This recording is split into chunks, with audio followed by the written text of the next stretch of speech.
আলাইকুম সবাইকে। এই যে দেখেন আমার ছাদের কচু শাক, এই যে আরও আছে। এই যে এখন আমি এই সবগুলাকে তুলে ফেলবো, তুলে রান্না করব। এই যে দেখুন কত, এগুলো আরও বড় বড় হয়, যেহেতু এখানে মাটি কম তাই এই পর্যন্তই হয়েছে। আর খুব বেশি একটা ছাদে আসা হয় না, তাই ঠিকমতো যত্নও নেওয়া হয় না। এর আগেও অনেকবার এখান থেকে কচু শাক খাওয়া হয়েছে আমাদের।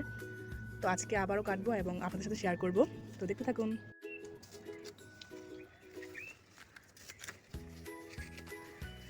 আমার দেখা সহকারে আর দেখা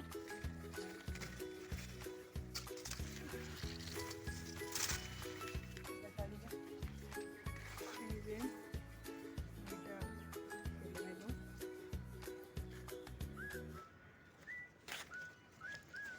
দেখা মাশাআল্লাহ, কতগুলো ছাদ বাগান থেকে কচু শাক তুলে ফেললাম। এগুলো সব রান্না করব মাছের মাথা দিয়ে। তো আজকে এই পর্যন্তই, দেখা হবে ছাদ বাগানের আরেকটা নতুন ভিডিও। ওকে।